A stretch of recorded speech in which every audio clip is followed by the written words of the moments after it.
شهر رمضان الذي أنزل فيه القرآن هدى للناس وبينات من الهدى والفرقان الحمد لله رب العالمين والصلاة والسلام على رسول الأمين محمد وآله وصحبه أجمعين وبعد أفلا يتدبرون القرآن أم على قلوب أقفالها. محترم حاضرین، آج انشاءاللہ پارہ 3 جو ہم نے تراویح کی نماز میں سنا ہے، جس کا نام تلک الرسل ہے، انشاءاللہ اس پارے کا خلاصہ آپ کے سامنے پیش کرنے کی کوشش کریں گے۔ قبل اس کے کہ خلاصہ شروع کیا جائے، پارے 2 سے 3 اہم باتیں کوئی بھی ذکر کرے۔ پچھلے درس سے 3 اہم باتیں کوئی بھی ذکر کرے۔ جی، مردار کو حرام کیا، بالکل، خون کو، جی، خنزیر کو حرام کیا،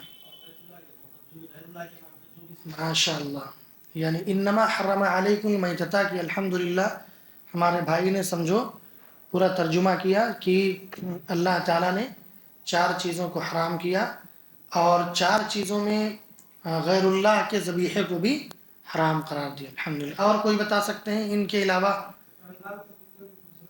الحمدللہ، رمضان کا ذکر بھی دوسرے پارے میں ہی ہے کہ رمضان کا ہی مہینہ جس میں قرآن کا نزول ہوا۔ شراب کے 3 مراحل، بہت اہم پوائنٹ آپ نے پکڑا، الحمدللہ۔ شراب کے 3 مراحل ہیں، 3 مرحلوں میں یعنی اس کو حرام کیا گیا ہے۔ کون بتا سکتے ہیں وہ 3 مرحلے؟ آپ بتا چکے ہیں، ہاں چلیے، ہاں آپ ہی بتائیں۔ اور کوئی ہے؟ 2 لوگ ہیں، الحمدللہ۔ 3 مرحلے ہیں جن میں شراب کو حرام کیا گیا ہے۔ جی ہاں، آپ ہاتھ اٹھائیں، چلیے۔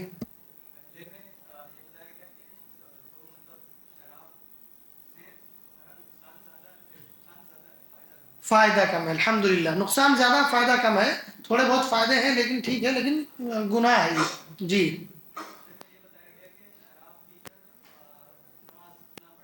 ہاں، نشے کی حالت میں تم نماز کے قریب مت جاؤ، یعنی ڈائریکٹ نہیں کہہ دیا اللہ نے کہ شراب تم پر حرام ہو گئی، اب تم نہیں، یعنی شراب مت پیو، بند کر دو، فوراً حرام نہیں کیا، کیونکہ بڑی محبوب غذا تھی اہل عرب کی۔ جی تیسرا، سیدھے حرام کر دیا، الحمدللہ۔ تو یہ دیکھیں، الحمدللہ آپ نے غور کیا تو کچھ باتیں آپ کو بھی معلوم ہوئی ہے کہ نہیں ہے؟ تو اس طرح سے کیا ہے، ایک درس کا ماحول بنے گا انشاءاللہ۔ ہاں، اور کوئی 3 باتیں یا ایک کوئی اور بات ذکر کریں؟ جی، طلاق کے تعلق سے بڑا اہم مدعا اور بڑا اہم مسئلہ کل ہم نے الحمدللہ بیان کیا، اس کی نوعیت اور شکلیں جو بھی کتاب و سنت کی روشنی میں ہے، صحیح جو بات ہے وہ ہم نے آپ کے سامنے پیش کیا۔ تو کیا ماننا ہے آپ کا طلاق کے سلسلے میں؟ ایک مجلس میں 3 طلاق قبول نہیں ہے، جی الحمدللہ۔ اور کوئی بھائی، کوئی ایک بات؟ ہاں، سب سے پہلی بات تو وہی آئی تھی کہ ہجرت کے 16 یا 17 مہینہ کے بعد اللہ تعالیٰ نے قبلے کو چینج کیا، الحمدللہ۔ یہ آپ دیکھیں آپ کا بھی اس میں کتنا فائدہ ہے، آپ نے بھی غور کیا، تھوڑا سا دماغ دوڑایا کہ بھائی کل ہم نے کیا سنا، کیا پڑھا، کیا ہم کو بتلایا گیا، اس سے انشاءاللہ ہم سب کا فائدہ ہوگا۔ جو ہم پڑھ رہے ہیں قرآن مجید کو سمجھنے کی کوشش کر رہے ہیں، تو ضروری ہے کہ کچھ چیزیں ہمارے ذہنوں میں رہ جائیں، کچھ چیزیں ہمارے ذہنوں میں بیٹھ جائیں۔ تو انشاءاللہ اسی طرح کل بھی ہم پارے 3 کا سوال کریں گے جب پارے 4 کی تفسیر کریں گے انشاءاللہ، لہذا پارے 3 کو بھی آپ غور سے سننے کی کوشش کریں۔ اس پارے میں سورہ کے اعتبار سے 2 حصے ہیں۔ سورہ بقرہ کا کچھ حصہ ہے، یعنی 4 پیج، اس کے بعد بقیہ سورہ آل عمران کا شروعاتی حصہ ہے۔ پہلا حصہ جو سورہ بقرہ کے بقیہ حصے میں ہے، اس میں 4 اہم باتیں ہیں، انشاءاللہ وہ ہم آپ کے سامنے ذکر کریں گے۔ سب سے پہلی چیز، 2 بڑی آیتوں کا تذکرہ کیا گیا ہے۔ ایک آیت جو مشہور اور معروف ہے، آیت الکرسی کے نام سے جسے ہم جانتے ہیں، پارے 3 کے پہلے ہی صفحے میں موجود ہے آیت الکرسی، جس کی بڑی فضیلت آئی ہے۔ بلکہ اللہ کے نبی صلی اللہ علیہ وسلم نے فرمایا، صحیح مسلم کی حدیث ہے کہ آیت الکرسی قرآن مجید کی سب سے عظیم آیت ہے۔ آیت الکرسی قرآن مجید کی سب سے عظیم آیت۔ اسی طرح ایک اور روایت میں ہے کہ اللہ کے نبی صلی اللہ علیہ وسلم نے فرمایا، جو آیت الکرسی کی تلاوت ہر نماز کے بعد کرے، فرض نماز کے بعد، تو اس کے لیے جنت واجب ہو جاتی ہے، یعنی وہ جنت میں جائے گا، وہ شخص جنت میں جائے گا۔ اسی طرح ایک فضیلت یہ ہے کہ آیت الکرسی کی فضیلت کا قائل شیطان بھی تھا، شیطان بھی اس کی فضیلت کو مانتا تھا، اس کی اہمیت کو مانتا تھا۔ بڑا مشہور واقعہ ہے، معروف واقعہ ہے کہ ابو ہریرہ رضی اللہ تعالیٰ عنہ کے پاس ایک رات شیطان آیا، ایک شخص آیا اور وہ چوری کرنے لگا۔ غلہ معلوم نا آپ لوگوں کو، یعنی گیہوں، دھان یا جو بھی ہے اس دور کی جو بھی چیزیں، کھانے پینے کی چیزیں، اس میں سے وہ کیا کیا، ایک آدمی آیا رات میں اور اس کو بھرنے لگا۔ ابو ہریرہ رضی اللہ تعالیٰ نے اس کو پکڑ لیا، اس کا ہاتھ، کہا تم یہ کیا کر رہے ہو، چوری کر رہے ہو؟ کہا کہ ابو رونے گڑگڑانے لگا کہ میرے بچے بھوکے مر جائیں گے، بہت پریشانی ہے، بڑی پریشانی کی زندگی ہے، کیسے ہمارا گزارا ہوگا۔ اب یہ بیچارے ترس میں آ کر کے اس کو چھوڑ دیے۔ اس کو جب ذکر کیا، اس کا جب ذکر ہوا، اللہ کے نبی صلی اللہ علیہ وسلم کے پاس جب صبح میں اس کا تذکرہ کیا تو کہا ابو ہریرہ تم جان نہیں سکے، وہ تو شیطان تھا، تم کو دھوکہ دے دیا۔ اچھا، پھر دوسری رات آیا وہی شخص اور غلے میں سے چوری کرنے لگا۔ ابو ہریرہ رضی اللہ تعالیٰ نے کہا کہ اب کی بات تو نہیں چھوڑوں گا، پکڑ لیا اس کا ہاتھ۔ پھر وہ رونے گڑگڑانے لگا اور پریشانی بتلانے لگا، میرے بچے بھوکے مر جائیں گے، ہم کہاں سے کھائیں پیئیں، وہ بہت ساری چیزیں ہیلا بہانہ کیا۔ پھر انہوں نے چھوڑ دیا۔ پھر ابو ہریرہ رضی اللہ تعالیٰ عنہ نے اللہ کے نبی صلی اللہ علیہ وسلم سے اس کا تذکرہ کیا، کہا وہ تو شیطان تھا۔ تیسری رات پھر آیا وہ شیطان، تیسری رات پھر آیا اور پھر چوری کرنے لگا۔ اس کے بعد اس نے طریقہ بتلایا۔ اس شیطان نے کہا، اس شخص نے کہا کہ تم جو ہے میں اسی وقت نہیں آؤں گا جب تم یہ کام کرو گے، یہ عمل کرو گے، اور وہ یہ ہے کہ آیت الکرسی پڑھ کر کے سو گے تو میں نہیں آؤں گا، آیت الکرسی پڑھ کر کے سو گے تو میں نہیں آؤں گا۔ اب جب یہ بات ابو ہریرہ رضی اللہ تعالیٰ عنہ نے اللہ کے نبی صلی اللہ علیہ وسلم سے ذکر کیا تو آپ نے فرمایا اما انہ قد صدقک وہو کذوب۔ صحیح بخاری کی حدیث ہے، آپ نے فرمایا کہ اس نے جو آپ سے بات کہی ہے وہ بالکل صحیح بات کہی ہے، بالکل صحیح بات کہی ہے، یعنی شیطان بھی سچ بول کر چلا گیا ہے، لیکن ہے تو وہ جھوٹا کذاب آدمی ہے، لیکن اس نے جو بات کہی ہے وہ سچ ہے۔ تو آیت الکرسی کی بہت بڑی فضیلت ہے، اور ایک روایت میں ہے کہ آیت الکرسی یعنی آیت الکرسی پڑھ لینے کی وجہ سے اللہ تعالیٰ اس کی حفاظت کرتا ہے، اللہ تعالیٰ اس کی حفاظت کرتا ہے۔ دوسری آیت جو بڑی آیت کا تذکرہ ہو رہا تھا، سطر کے اعتبار سے سب سے بڑی آیت اسی پارے کے اندر ہے، پورے ایک صفحے کی ایک آیت قرآن مجید کے اندر ہے، وہ اسی پارے کے اندر ہے، پارے 3 کے اندر، جس کو آیت دین یا آیت مداینہ کہتے ہیں۔ دین مطلب قرض۔ اور اس آیت کے اندر اللہ تعالیٰ نے فرمایا یا ایھا الذین آمنوا اذا تداینتم بدین الی اجل مسمی فاکتبوہ۔ آج دیکھیں ہمارے کتنے مسائل بگڑ چکے ہیں، ہاں، لین دین کے معاملے میں ہم بالکل زیرو ہیں، ہمارے معاملات بالکل خراب ہیں۔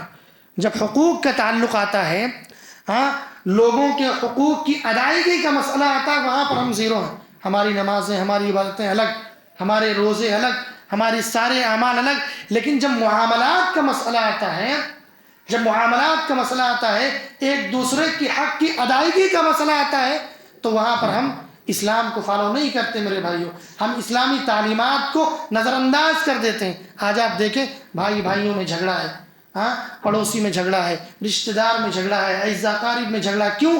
لین دین کے معاملات کو لے کر کے۔ لین دین درست نہیں ہے۔ اللہ تعالیٰ نے نظام بنایا اور کہا کہ اے ایمان والو، جب تم ایک دوسرے سے قرض لین دین کرو یا معاملات کا جب معاملات کرو ایک دوسرے سے تو تم لکھ لیا کرو، فاکتبوا، اس کو لکھ لو۔ آج آپ دیکھیں بہت سے لوگ کہیں گے ہاں بہت سے لوگوں کا معاملہ اس طرح ہوتا ہے، نہیں نہیں میں نے تم کو دے دیا تھا یہ تو، نہیں میں پہلے ہی دے چکا ہوں، ہمارا حساب چکتا ہو چکا ہے۔ سامنے والا کہہ رہے نہیں بھائی آپ نے نہیں دیا ہے، اتنے روپے آپ کے باقی ہیں، آپ کا اتنا معاملہ باقی۔ نہیں نہیں نہیں ہم نے دے دیا ہے۔ کیوں ایسا ہوا؟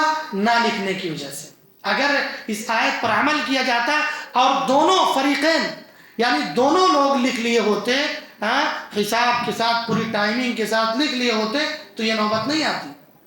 رجسٹر ایک مینٹین ہونا چاہیے ہر انسان کی زندگی میں کہ ہر چیز کو، ہمارے ایک شیخ تھے استاد محترم دکتور فضل الرحمان رحمہ اللہ، وہ ایک ایک چیز کو لکھتے تھے، ایک ایک چیز کو لکھتے تھے، یہاں تک کہ ہمارے ایک ساتھی ہیں وہ بتاتے ہیں کہ ایک مرتبہ ہم لوگ جو ہے ان کی صفائی کرنے گئے تھے، ان کا لائبریری شفٹ کرنے گئے تھے، ان کی کتابوں کی بڑی لائبریری تھی، ان کی شفٹ کرنے گئے تھے تو اس میں کچھ کاغذات ایسے ملے، ڈائری ایسی ملی کہ اس میں لکھا ہوا تھا کہ 10 تاریخ کو یا فلاں تاریخ کو پلمبر نے اتنا پیسہ دیا، اس کو اتنا واپس کرنا تھا، ابھی تک واپس نہیں ہوا ہے۔ اس طرح کی باتیں وہ لکھتے رہتے تھے۔ اتنی تاریخ کو فلاں شخص کو مجھے پیسہ دینا تھا، ابھی تک نہیں دے سکا ہوں، یا اتنی تاریخ کو ملنا تھا، ابھی تک نہیں ہو سکا ہے۔ اب 10:30 پر فلاں شخص نے ہم کو 1000 روپے مسجد کے صحن میں دیا جب ہم گیٹ سے نکل رہے تھے۔ یعنی اتنی تفصیل، یہ فَاكْتُبُوا جو اللہ تعالیٰ نے کہا نا کہ تم جب لین دین کرو تو لکھ لیا کرو، اس پر مکمل عمل کرتے تھے۔ وقت کے ساتھ ساتھ جگہ بھی لکھ لیتے تھے کہ مسجد کے صحن میں فلاں شخص نے ہمیں دیا ہے۔ اتنی گہری چیز، یعنی آپ دیکھیں، اور اگر اس طرح کے معاملات ہر شخص کے اندر اس طرح کی بات آ جائے تو یہ معاملات ختم ہو جائیں گے۔ یہ جو مسائل ہیں، لین دین کے مسائل ہیں، جھگڑے ہیں، اور ذہنوں میں ایک غبار ہو جاتا ہے، ذہنوں میں ایک نفرت سی ہو جاتی ہے لین دین کو لے کر کے، وہ سارے مسائل ختم ہو جائیں گے انشاءاللہ۔ اس کے بعد اللہ تعالیٰ نے اس پارے کے اندر 2 نبیوں کا ذکر کیا ہے اور مختصر طور پر قصہ ذکر کیا ہے۔ ایک ابراہیم علیہ السلام کا جو نمرود کے ساتھ مباحثہ ہوا اور مردوں کو زندہ کرنے کے مسئلے کو لے کر کے جو مشاہدے کی بات ہوئی، وہ کیا ہے؟ أَلَمْ تَرَ إِلَى الَّذِي حَاجَّ إِبْرَاهِيمَ فِي رَبِّهِ أَنْ آتَاهُ اللَّهُ الْمُلْكَ إِذْ قَالَ إِبْرَاهِيمُ رَبِّيَ الَّذِي يُحْيِي وَيُمِيتُ۔ اور کیا آپ نے دیکھا نہیں کہ وہ شخص جو ابراہیم علیہ السلام سے اس کے رب کے تعلق سے جھگڑا کر رہا تھا، اس کے رب کے تعلق سے بحث و مباحثہ کر رہا تھا، اس نے کیا کہا؟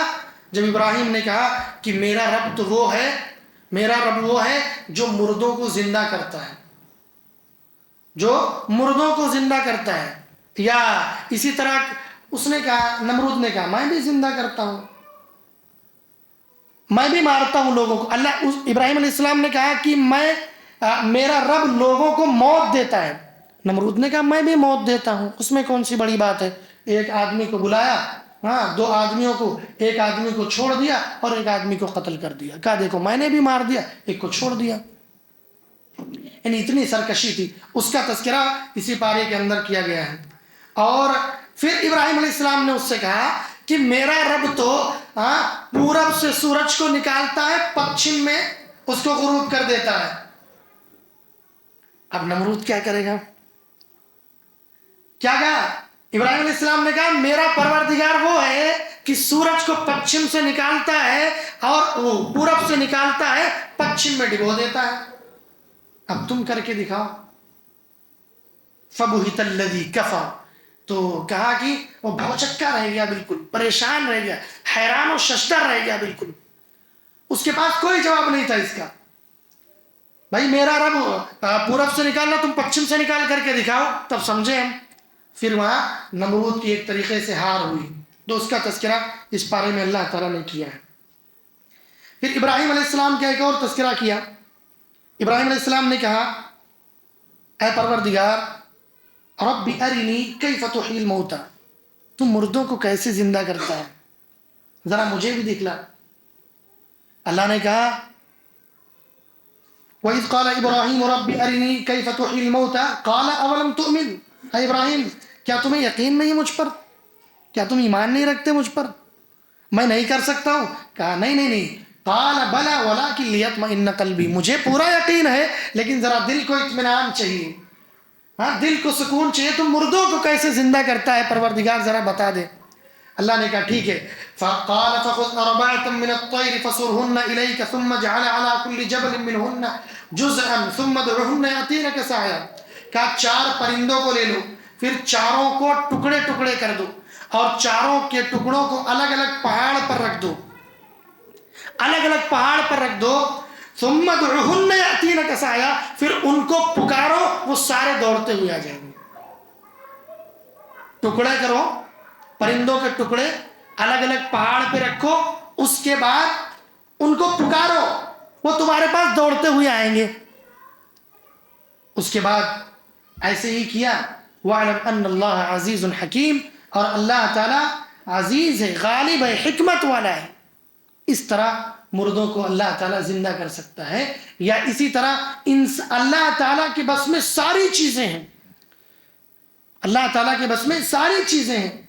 جب انسان کچھ بھی نہیں تھا تب انسان کو اللہ تعالیٰ نے پیدا کر دیا، تو بعد میں اس کو اس کی مردے جو وہ موت آ چکی ہے اس کی زندگی میں تو صرف اس کے جسم میں روح ہی ڈالنا ہے۔ کفار مکہ کیا کہتے تھے؟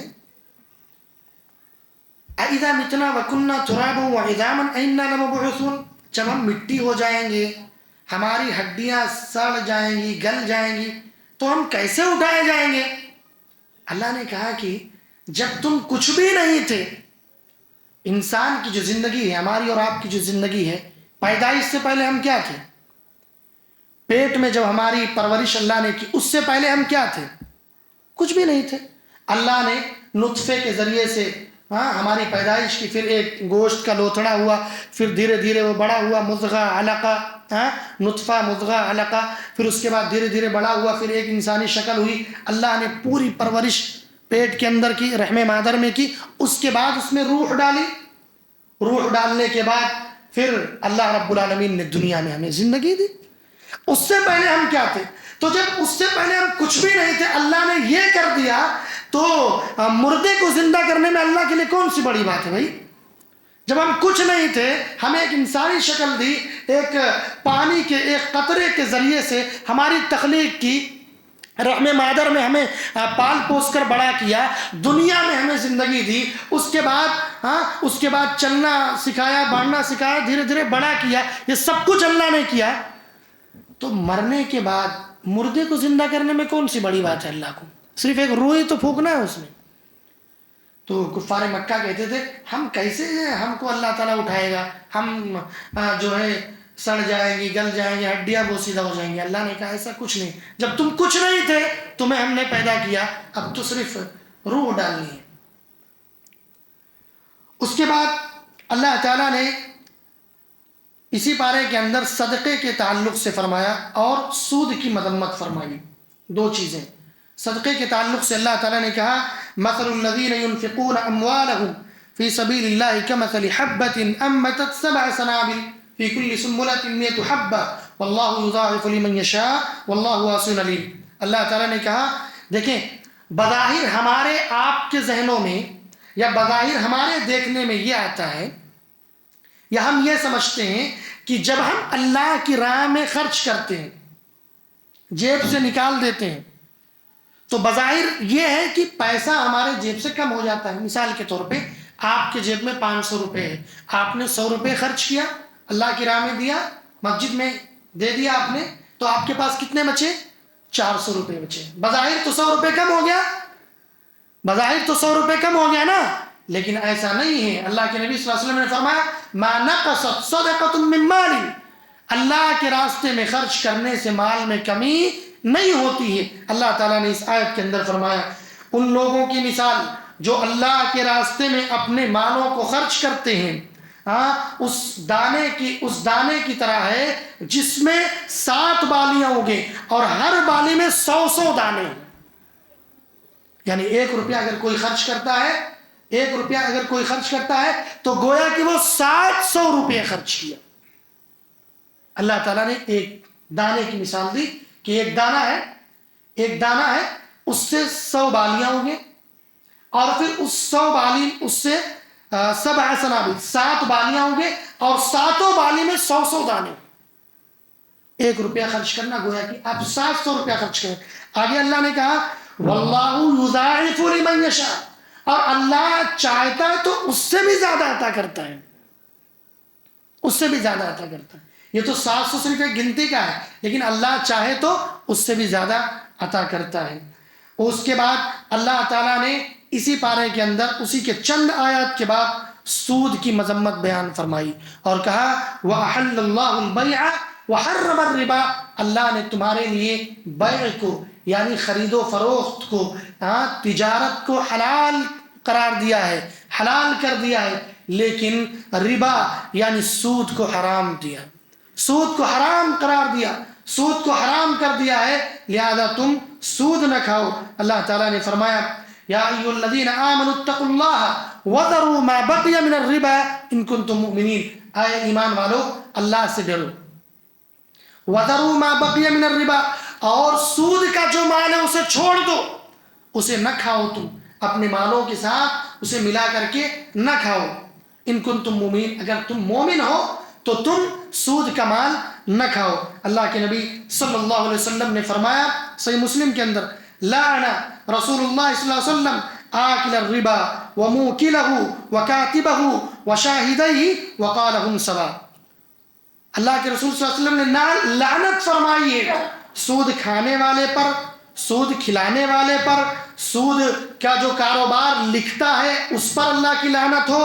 اسی طرح جو سود کے لین دین میں گواہی دیتا ہو اس پر اللہ کی لعنت ہو. اور کہا آخر میں فرمایا ہم سوا، یہ سارے کے سارے گناہ میں برابر ہیں.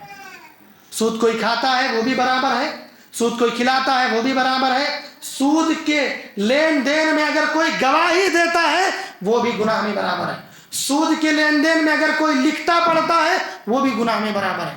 سود کی مذمت اللہ کے نبی صلی اللہ علیہ وسلم نے سخت مذمت فرمائی ہے. اسی طرح سود خور کا اتنا بڑا گناہ ہے، اتنا بڑا گناہ ہے، قرآن مجید کی اس آیت میں فرمایا جو سورہ بقرہ کے اندر ہی ہے، پارے 3 کے اندر اللہ تعالیٰ نے کہا کہ اگر تم ایسا کرو گے، سود کھاؤ گے، فَإِن لَمْ تَفْعَلُوا فَأْذَنُوا بِحَرْبٍ مِّنَ اللَّهِ وَرَسُولِهِ، اگر تم باز نہ آئے، سود کھانے سے باز نہ آئے، سود کھاتے رہے، تو یاد رکھو تم اللہ اور اس کے رسول سے جنگ کرنے کے لیے تیار ہو جاؤ، اللہ اور اس کے رسول سے جنگ کرنے کے لیے تیار ہو جاؤ. میرے بھائی کون ہے جو اللہ اور اس کے رسول سے جنگ کرنا چاہتا ہے؟ لیکن سود کھانے والے کے بارے میں کہا کہ تم اللہ اور اس کے رسول سے جنگ کرنے کے لیے تیار ہو جاؤ اگر تم سود سے باز نہ آئے تو. ایک اور روایت میں، ایک حدیث میں اللہ کے نبی صلی اللہ علیہ وسلم فرماتے ہیں کہ سود کی 70 سے زائد شاخائیں ہیں، اور ان میں سے سب سے چھوٹا گناہ یہ ہے سود کا کہ کوئی انسان اگر سود کھاتا ہے تو گویا کہ وہ اپنی ماں کے ساتھ زنا کرتا ہے. سبحان اللہ، اتنا بڑا گناہ ہے سود کا.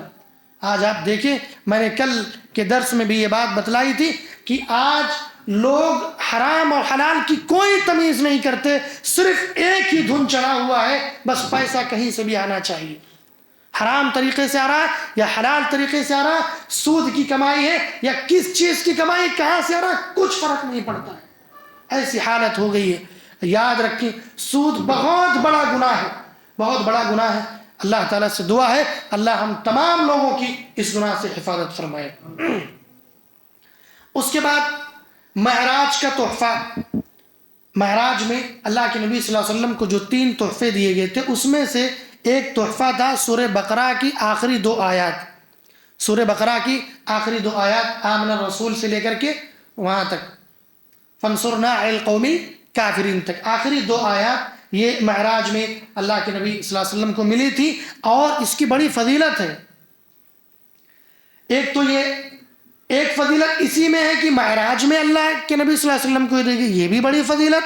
دوسری فضیلت یہ کہ اللہ کے نبی صلی اللہ علیہ وسلم نے فرمایا، صحیح بخاری اور مسلم کی حدیث ہے کہ یہ 2 آیات رات میں پڑھنے والے کے لیے کافی ہیں. یہ 2 آیتیں اگر کوئی شخص سوتے وقت پڑھتا ہے تو اللہ تعالیٰ، اللہ کے نبی نے فرمایا کہ اس کے لیے کافی ہو جاتی ہیں 2 آیتیں. اسی طرح صحیح مسلم کی حدیث میں ہے کہ خاص فرشتوں کے ذریعے نازل کی گئی ہے یہ 2 آیتیں، اور اسی طرح ایک نگہبان کے طور پر یہ 2 آیتیں کام کرتی ہیں. ہاں، سونے کے وقت جب انسان آیت الکرسی کی فضیلت اور ساتھ ساتھ میں ان 2 آیتوں کو بھی سونے کے وقت میں بڑی فضیلت آئی ہوئی ہے. تو یہ سورہ بقرہ کے جو پارے 3 میں سورۃ البقرہ ہے، 4 پیج یا 8 صفحہ آپ کہہ سکتے ہیں، یہ اس کا مختصر خلاصہ تھا. اس کے بعد سورہ آل عمران شروع ہوتا ہے جو کہ مدنی سورت ہے. اس میں بھی چند باتیں اللہ تعالیٰ نے ذکر کی ہیں.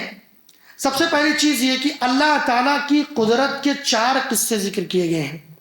پہلا قصہ جنگ بدر کا ہے. 313 نے 1000 کو شکست کی، جس کا تذکرہ یہاں پر اللہ تعالیٰ نے سورہ آل عمران کے اندر کیا ہے. فئۃ تقاتل فی سبیل اللہ واخری کافرۃ یرونہم مثلیہم رأی العین واللہ یؤید بنصرہ من یشاء. اللہ تعالیٰ نے اس کا تذکرہ کیا کہ کس طریقے سے مسلمان جو ہے کم تعداد میں تھے لیکن بڑی تعداد کو شکست دے دیا. ایمان کی بدولت انہوں نے کافروں کو شکست دی. اور دوسرا اہم مسئلہ اس میں یہ بھی کہ جو جنگ کی جو تیاری ہوتی تھی، جنگ کے لیے جن چیزوں کی ضرورت تھی، وہ کچھ بھی چیزیں موجود نہیں تھی مسلمانوں کے پاس. اس کے باوجود بھی اللہ تعالیٰ نے ان کو فتح و نصرت سے نوازا. بڑی اہم جنگ تھی یہ جنگ بدر، جو ہجرت کے دوسرے سال یہ جنگ واقع ہوئی. دوسرا ایک قصہ اس میں یہ بیان کیا گیا ہے کہ مریم علیہ السلام کے پاس بے موسم پھل پائے جاتے تھے، بغیر موسم کے پھل ان کے پاس پائے جاتے تھے. جو پھل گرمی میں پایا جانا چاہیے وہ سردی میں ان کو ملتا تھا، جو سردی میں پایا جانا چاہیے وہ ان کو گرمی میں ملتا تھا. یہ ان کا معجزہ تھا. اچھا، عجیب بات یہ ہے کہ ان کے پاس کوئی پھل لانے والا نہیں تھا، اللہ کی طرف سے ان کو پھل ملتا تھا، اللہ کی طرف سے ان کو غذا ملتی تھی. اللہ تعالیٰ نے اس کا نقشہ کھینچا. فرمایا وَكَفَّلَهَا زَكَرِيَّا كُلَّمَا دَخَلَ عَلَيْهَا زَكَرِيَّا الْمِحْرَابَ وَجَدَ عِندَهَا رِزْقًا قَالَ يَا مَرْيَمُ أَنَّىٰ لَكِ هَٰذَا قَالَتْ هُوَ مِنْ عِندِ اللَّهِ. کہتے ہیں جب زکریا علیہ السلام حجرے میں داخل ہوتے تو وہاں پر دیکھتے کہ بہت سارا پھل رکھا ہوا ہے، رزق رکھا ہوا ہے. تو زکریا علیہ السلام پوچھتے مریم علیہ السلام سے، یہ پھل کہاں سے آئے؟ اَنَّىٰ لَكِ هَٰذَا، یہ پھل کہاں سے آئے؟ میں تو نہیں لایا، کوئی لانے والا بھی یہاں پر نہیں ہے، یہ اتنے بے موسم پھل کہاں سے آئے آپ کے پاس؟ فرماتی مریم علیہ السلام کے قالت ہوا من عند اللہ، یہ اللہ رب العالمین کی جانب سے. تو یہ معجزہ تھا ان کا. جب ایسی کوئی چیز جو آپ کو حیرت میں ڈال دے، جس کا کوئی سر اور پیر نہ ہو، تو گویا کہ وہ اگر انبیاء کے ہاتھوں ہو رہا ہے تو اس کو معجزہ کہتے ہیں. وہی چیز اگر کسی ولی اور بزرگ کے ہاتھوں ہو جائے تو اس کو کرامت کہتے ہیں. کیا کہتے ہیں؟ کرامت. ان اللہ یرزق من یشاء بغیر حساب. آگے اللہ نے فرمایا اللہ تعالیٰ جس کو چاہتا ہے بغیر حساب رزق دیتا ہے، بلا حساب اس کو روزی دیتا ہے. اس پر ایک قصہ ہے، مشہور ہے، شاید آپ لوگوں نے سنا کہ نہیں سنا. ایک شخص تھا، ایک بڑا ایماندار چور تھا. وہ ایک آدمی کے گھر میں گیا اور اس نے چوری کر لی. تو اس کے الماری پہ لکھا ہوا تھا ان اللہ یرزق من یشاء بغیر حساب. تجوری پر لکھا ہوا تھا کہ اللہ جسے چاہتا بغیر حساب کے دیتا ہے. اب یہ چور جو ہے پورا چوری کر لیا، چوری کرنے کے بعد لے کر چلنے لگا تو وہاں پہ لکھ دیا ان اللہ مع الصابرین. سمجھ رہے ہیں کہ اللہ تعالیٰ صبر کرنے والوں کے ساتھ ہے، تم صبر کرو. تو یہ مریم علیہ السلام کا جو واقعہ ہے، اس میں یہ کہ بے موسم کے ان کو پھل ملتے تھے اور یہ ان کے معجزات میں سے تھے. تیسرا اسی سے ملتا جلتا یا اسی سے جڑا ہوا، زکریا علیہ السلام سے جڑا ہوا فوری بات ان اللہ یرزق من یشاء بغیر حساب کے فوری بات زکریا علیہ السلام نے جب دیکھا کہ اللہ تعالیٰ کے اتنا بڑا معجزہ، بغیر کسی وسائل کے، بغیر کسی ذرائع کے اللہ تعالیٰ اگر یہاں پھل دے سکتا ہے پھلوں کو بھیج سکتا ہے، روزی بھیج سکتا ہے، تو اللہ تعالیٰ ہمیں اولاد سے ضرور نواز سکتا ہے۔ زکریا علیہ السلام کو اولاد نہیں تھی اور ان کی بیوی بانجھ ہو چکی تھی، بیوی بانجھ ہو چکی تھی، یعنی بانجھ کا مطلب یہ ہوتا ہے کہ اولاد کی جو امیدیں ہوتی ہیں وہ ایک عمر کے بعد ختم ہو جاتی ہیں، وہ ایک عمر کے بعد ختم ہو جاتی ہیں۔ ہاں، ان کی بیوی بانجھ تھی، انہوں نے دعا کیا، فوراً جب یہ ماجرا دیکھا کہ یہ عالم ہے، اللہ تعالیٰ بغیر کسی وسائل کے، بغیر کسی ذرائع کے اللہ تعالیٰ رزق دے رہا ہے مریم علیہ السلام کو، میں تو لایا نہیں پھل، اور اس کے بعد پھلوں پر وہ بھی بے موسم پر عطا کر رہا ہے، اللہ تعالیٰ ضرور مجھے اولاد سے نواز سکتا ہے۔ اس کے بعد انہوں نے بارگاہ الہی میں دعا کی، ہنالک دعا زکریا ربہ، زکریا علیہ السلام نے اپنے رب کو پکارا، دعا کی، قال رب هب لی من لدنک ذریۃ طیبہ، اے میرے پروردگار مجھے پاک ذریت، پاک اولاد عطا فرما، پاک نیک اولاد عطا فرما۔ فوراً اللہ کی بارگاہ میں ان کے ہاتھ اٹھے، امید تھی کیونکہ ایک معجزہ وہ دیکھ چکے تھے، اس امید میں دعا اٹھائی اور دعا کرنے کے بعد کہا انک سمیع الدعاء، اے پروردگار تو دعاؤں کو سننے والا ہے، میری بھی سن لے، مجھے اولاد نہیں ہے۔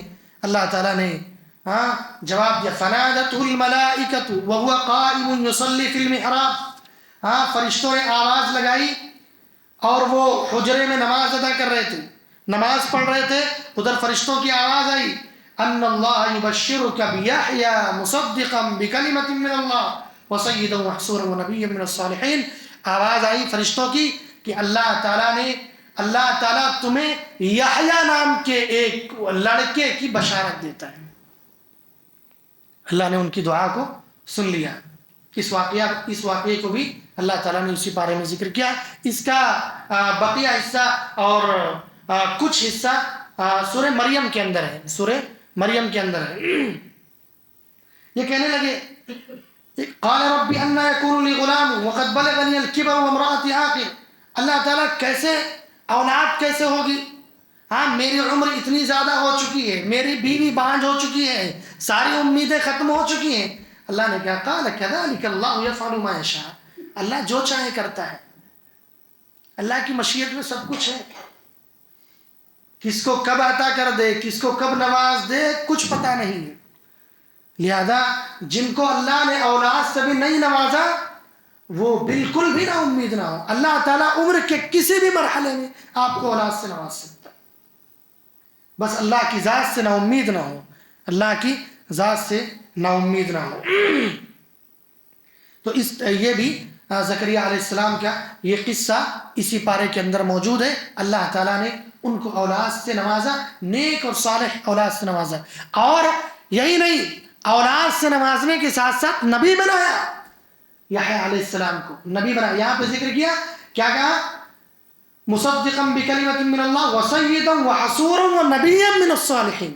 اللہ تعالیٰ نے ان کو صرف اولاد سے نہیں نوازا، نیکی کے ساتھ ساتھ، نیک ہونے کے ساتھ ساتھ آگے چل کے ان کو نبی اور سردار بھی بنا دیا۔ تو یہ اللہ رب العالمین کی مشیت، اللہ کی قدرت اور اللہ کا احسان اور انعام ہے۔ اللہ تعالیٰ کسی کو بھی عطا کر سکتا ہے۔ اللہ تعالیٰ سے دعا ہے اللہ تعالیٰ ہم تمام لوگوں کو زیادہ سے زیادہ قرآن مجید پڑھنے، اس کے معنی اور مفہوم پر غور کرنے اور پھر اسی کے مطابق زندگی گزارنے کی توفیق عطا فرمائے۔ آمین۔ السلام علیکم و رحمۃ اللہ وبرکاتہ۔